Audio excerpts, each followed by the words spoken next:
একমাত্র কোল্ড ড্রিঙ্কসটাই বসে।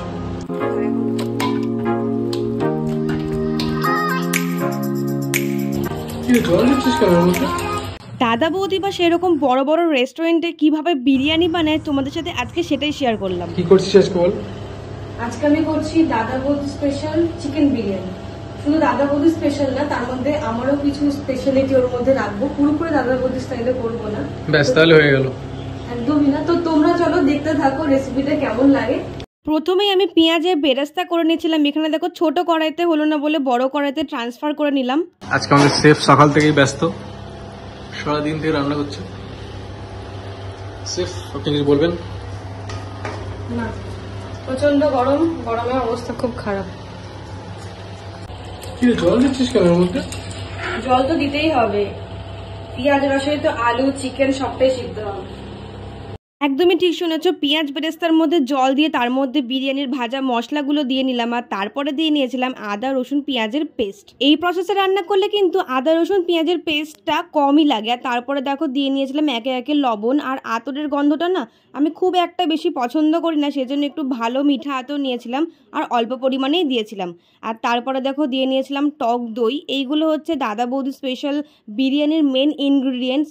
টক দই, তারপরে খোয়া ক্ষীরটা আমি 100 গ্রাম নিয়েছিলাম তোমার 1.5 কেজি মাংসের জন্য। কিছুটা পরিমাণে খোয়া ক্ষীর এই পেঁয়াজ রসের মধ্যে দিয়েছিলাম আর বাকিটা তো পরে দেওয়ার জন্য রেখে দিয়েছিলাম। লঙ্কার গুঁড়ো তো দিয়েছিলাম স্বাদ মতন, আর এখানে কাশ্মীরি লঙ্কার গুঁড়োটা ব্যবহার করেছিলাম আর চিনিটা তো একদম টেস্টের জন্যই দিয়েছিলাম।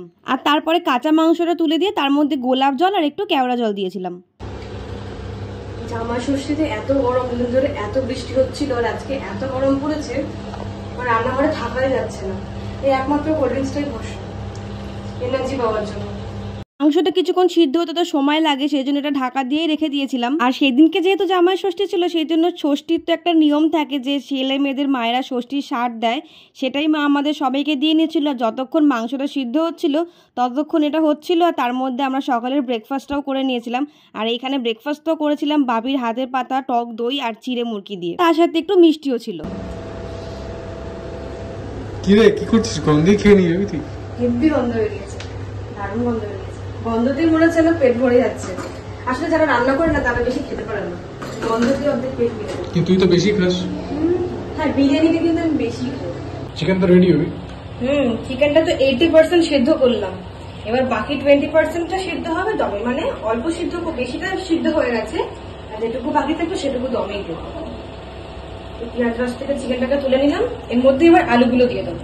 যতক্ষণ পেঁয়াজ রসের মধ্যে আলুটা সেদ্ধ হবে ততক্ষণে চলো বানিয়ে নিই যে দুধটা আমরা বিরিয়ানির মধ্যে দেবো। 1.5 কেজি চাল আর 1.5 কেজি মাংসের জন্য 1 বাটি পরিমাণে গরুর দুধ আর তার মধ্যে 2 থেকে 3 চামচ পরিমাণে আমুল দুধ দিয়ে তার মধ্যে কেশর দিয়ে ভিজিয়ে রেখেছিলাম। আমি তো গ্যাসে ওদিকে মাংসটা করছিলাম আর এদিকে মা কাঠের জালে ভাতটা করে নিচ্ছিল। ভাতটাকে তো সাদা করার জন্য দেওয়া হয়েছিল এখানে লেবু, আর চালটা তোলার আগে জলের মধ্যে দেওয়া হয়েছিল ঘি, গরম মশলা আর লবণ। আর হ্যাঁ, একটা কথা বলি, চালটাকে কিন্তু অন্তত পরিমাণে 1 ঘন্টা আগে ভিজিয়ে রাখতে হবে। আর চালটা কিন্তু 70 to 80% মতো সিদ্ধ হবে, বাকিটা কিন্তু দমেই হয়ে যাবে। মাংস আর আলু সিদ্ধ করে যে রসটা ছিল এটা ছেঁকে নিয়েছিলাম, এটাই কিন্তু বিরিয়ানিতে কাজে লাগে। চলো এবার দমের জন্য একে একে লেয়ারিংটা করা যাক। প্রথমে তো মাংস দিয়ে নিয়েছিলাম আর তারপরে দিয়ে নিয়েছিলাম আলুগুলো। আলুটা দিয়ে নেওয়ার পর কিন্তু সেখানে ভাজা মশলাগুলো দিয়ে নিয়েছিলাম। ভাজা মশলাটা কিন্তু একটু বেশি পরিমাণেই দিতে হবে। এরপরে খোয়া ক্ষীরটাকে না এইভাবে গ্রেট করেই দেবে, যেভাবে ইয়াকনির মধ্যে দেওয়া হয়েছিল।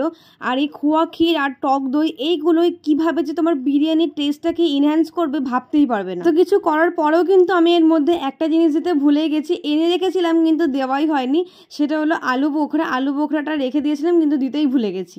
তারপরে দিয়ে নিয়েছিলাম এই কেশর ভেজানো দুধটা, আর এই দুধটা কিন্তু বেশ ভালো পরিমাণে পুরো চাড়িয়ে চাড়িয়ে এদিক ওদিক দিয়ে নিতে হবে। আর তারপরে সবার শেষে যে পেঁয়াজ রসের ইয়াকনিটা ছিল সেই ইয়াকনিটা পুরোটাই ঢেলে দেবো। প্রথমবার বানাচ্ছিলাম দাদা বৌদি স্পেশাল এরকম ভাবে এই প্রসেসে বিরিয়ানি, অন্যবার তো লেয়ার করে বিরিয়ানি বানাই, সেজন্য ভীষণই টেনশনে ছিলাম যে কি হবে, কিভাবে হবে না হবে। ইয়াকনিটাই হলো এখানে লাস্ট স্টেপ। তারপরে দিয়ে নিতে হবে আমাদের ভাতটা দেওয়ার পর এখানে ওই কেশর ভেজানো দুধটা দিয়ে নিয়েছিলাম আর তারপরে একদম শেষে দিয়ে নিয়েছিলাম বেশ অনেকটা পরিমাণে ঘি। একটু ভালো কোয়ালিটির ঘি নিলে না খেতে অনেকটাই ভালো হয়ে যায়। আর এখানে তো দমে দিয়ে নিয়েছিলাম বিরিয়ানিটাকে, আর তার মধ্যে বুবুরও খুব খিদে পেয়ে গেছিলো, ওকে একটু খাইয়ে নিয়ে দেখো আমার আদর খাচ্ছিল।